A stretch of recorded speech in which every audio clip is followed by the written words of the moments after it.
Hey guys, and welcome back to the vlog. For this one we play at our standard location, at our standard limits, 2 euro the blinds. I think I will feel more comfortable at the lower stakes that I usually play. I will be in for 300 euro. And yeah, you are right, I wore this hoodie like in the last episode and the episode before.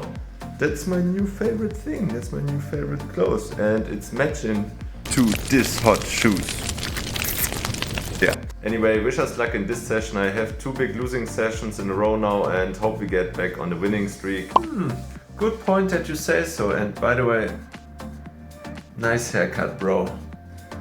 Anyway, I played another session after that casino session in Aachen, and it was another 2-4 session where I unfortunately lost about 400 euro. I vlogged this session, but it wasn't that interesting, not so many interesting spots. Most likely some medium strength hands where I didn't connect on flops and I had to fold most of the time. So because of that I didn't make an episode of that, but I want to be transparent, so I want to share this loss with you as well. And also after that session, you will see in a few seconds, I played another session but only 1 euro blinds. So because of the lower limits I didn't thought it's that interesting for you guys, and I didn't vlog that one, but I lost massive there as well. I lost over 400 euro in this session. Things not going so well, but let's hope we can run it up in this one. And now let's hop right into the action. Let's go.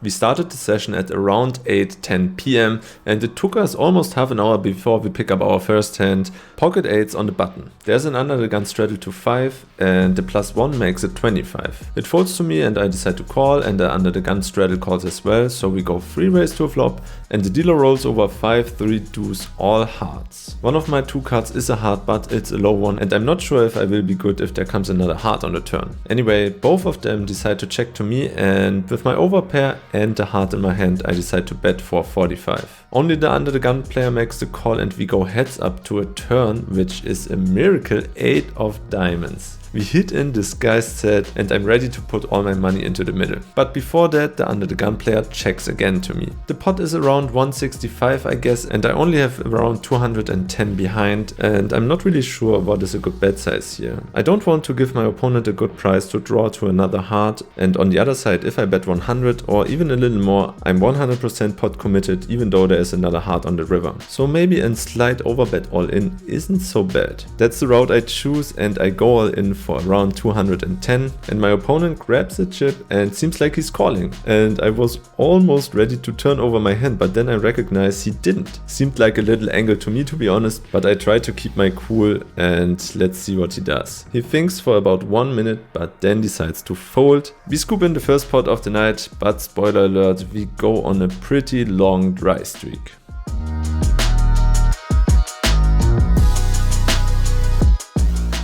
"90 minutes of complete card and spot deadness go by until we pick up a very premium looking hand, King Queen offsuit in the cutoff. There's a middle position raise to 8 and the hijack before me calls. In the past I think I would call with this hand, but today I evolved to semi-aggressive poker player and I really like 3-betting more than just calling. That's what I do, I 3-bet to 35. It folds back to the middle position and the hijack player, who both don't seem impressed of my 3-bet and both decide to call. So we go 3 ways to a flop of King 10-7. So far so good, and both of my opponents decide to play in flow and check to me. With top pair there's no way I'm checking this, I bet 55. Only the middle position player seems to have a piece of this board as well and sticks in 55 as well, and the hijack player gets out of the way. We see the 8 of clubs on the turn, which brings in the backdoor flush draw, and the board gets more and more connected. Still the only draw that got there is Jack 9, and that's maybe kinda unlikely, I guess. After the middle position player checks to me, I don't even have a pot size bet left. With the fact that there are still many draws available and it's unlikely that my opponent has ace king,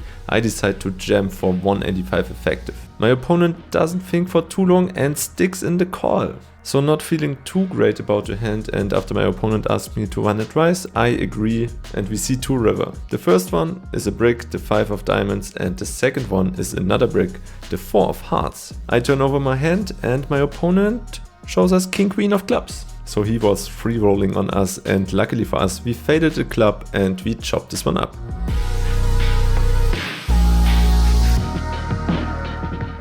I think most of you can imagine how tilted it is to sit 3 hours on a poker table and don't get any playable hand. At least it feels like you don't get any hand, and if you get one, you miss the flop completely and sometimes you try to bluff. 2 quick examples. In one hand, I'm in the cutoff with ace 10. I raise it up to 10, we get 3 callers, there's a flop of jack 8-4, we check, then the turn is a 9. The under the gun player bets 5. I decide to call with my open-ended straight draw and the river bricks out in form of another jack. We both decide to check, but we lose to 9-8. In another hand, I have 5 deuce of hearts and that looks like a premium to me in this case.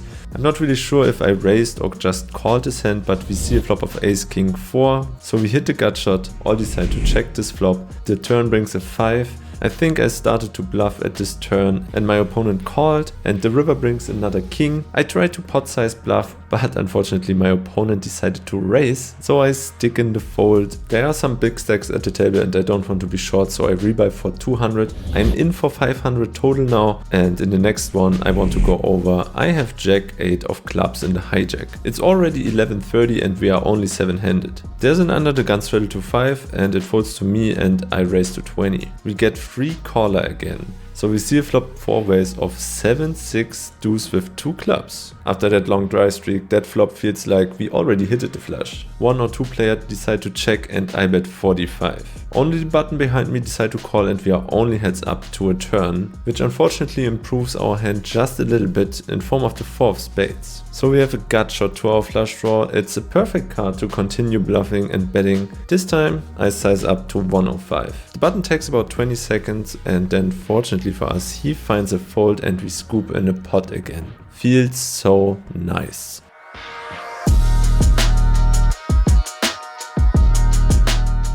In the very next hand, our patience finally gets rewarded and we pick up pocket aces. Obviously I'm in the low jack now and I raise to 7. Music to our ears because the hijack 3 bets to 40. What a large 3 bet. All the player between us fold and I'm next to act. Since we are very deep, I think a 4 bet is in order. I 4 bet on the smaller side to 110. The hijack, who seemed pretty loose all evening, calls. And we go to a flop. The dealer rolls over 10, 7, 6 with 2 spades. Not really great looking flop, but since this is a 4-bet pot, I think I'm good here most of the time. Anyway, with hands like ace king or maybe ace queen suited, this flop looks terrible to me. I decide to check for deception. Unfortunately, my opponent in the hijack checks back. The turn brings the queen of clubs and there are 2 flush draws on board now and I definitely don't want to check again. So after a short time, I bet 120. I didn't even put out my bet and the hijack snap folds. Unfortunately, but finally we get hit from the deck.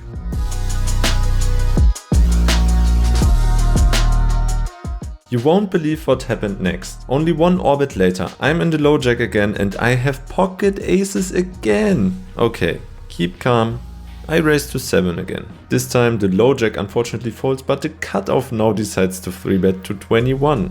It folds back to me and I again 4-bet with pocket aces to 60. And also the cutoff, who has me covered by the way, calls me again. This time we see a much more favorable flop in form of ace 9-3 with 2 spades. Almost a little too good of a flop. I think those kind of boards I should 3-bet 100%, maybe not with pocket aces. But is this a good play? In this situation I thought I should bet this hand even though I'm so locked up. It's like an he knows that I know that he knows kind of spot where he might think I wouldn't c-bet with pocket aces, so I do in this situation. I think you know what I mean. To keep things short, I c-bet on the smaller side for 40. The cutoff takes no time and sticks in 40 as well. We go to a turn and the dealer rolls over the queen of spades. We lose 2 flushes now, but I think that's kinda unlikely. The only hands that my opponent could have is king 10 or jack 10 suited, maybe lower suited connectors, but most of the time we are good and we still can hit a spade or a paired board on the river. Anyway, I decide to play a little tricky again and check for deception again, like I would do with pocket kings, queens or jacks, something like that. And the trap seems to be popping because my opponent in the cutoff bets 100 now. I could raise, but I decide to just call. The river is overkill for our hand, it brings in the 3 of clubs, so we definitely have the nuts right now. But I decide to play in float, check to my opponent and make it look like I don't even have one of the aces. The trap snaps again because the cutoff bets 200 now. Yippee! I only have around 120 behind and I go all in after a short time and my opponent just snap folds. We scoop in this massive pot, patience finally paid off, and let's go on to the next one.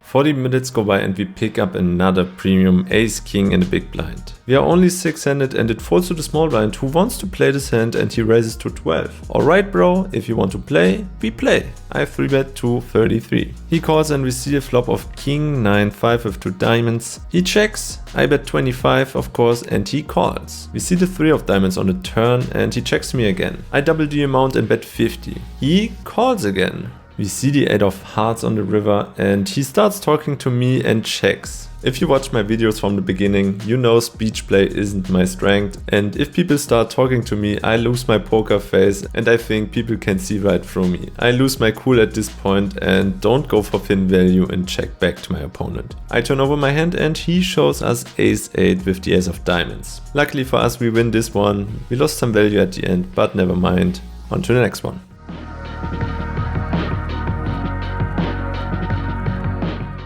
"30 minutes go by and we are only 4-handed now. What I didn't recognize so far that the player on my right is completely drunk right now. He had around 10 to 15 beers I guess, I didn't really notice, but he is really drunk and he keeps this game alive. In this one I'm on the button and my friend in the cutoff straddles to 4. I raise it up to 15 and the small blind and the cutoff call. We see a nice looking flop of ace 4-4 rainbow.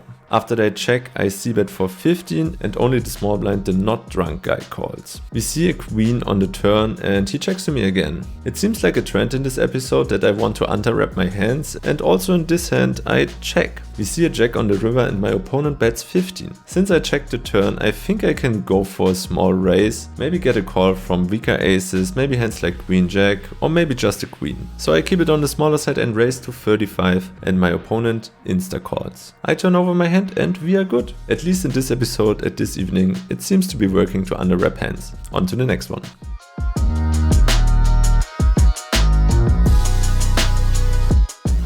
Before the next hand, our friend on our right side rebuys for 300. He seems to be a little tilted but is happy all over the place. There's a button straddle to 4 and he re-straddles to 8. I look down at pocket jacks next to act and I raise it up to 25. It folds to the big blind who calls. We see an unfortunate flop of ace queen 9. We both decide to check this flop. We see another ace on the turn and now he starts betting. He gets some chips together and puts it over the line for 31 total. Since there's a flush draw on board and the second ace on the board makes it less likely my opponent has one, I decide to call. We see a blank in form of the 7 of spades on the river and my opponent is not done betting. This time he puts in 75. To make things short, I don't have blocker to a flush and my opponent is drunk and plays almost 100% of hands. I stick in the 75, if he's good, he's good. He deserves the W if so, but he announces 6 high. So maybe he was on a flush draw, I don't know, but we scoop in this pot and we have one more special hand I want to go over.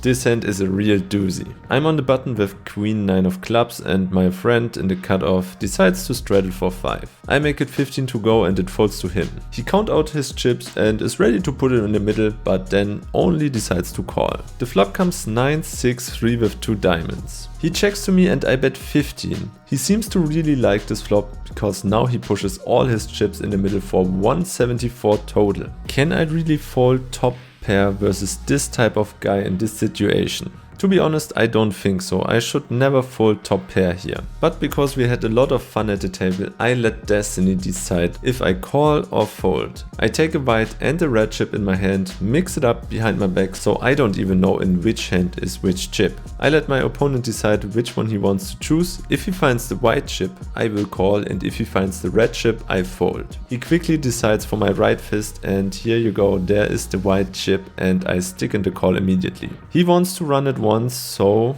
we go once. The turn brings the deuce of diamonds, the river brings the deuce of hearts. Not really sure if I lose to a flush, but I turn over my hand and my opponent seems not happy. He don't really want to show, but is really frustrated about the run out. It seems like he had 8-7 offsuit, and we hold with our top pair and scoop this big pot at the end of the night. Immediately after that hand the game breaks, because our friend doesn't want to play anymore, and I can understand that 100%. Yeah, let's go to the session update, I guess.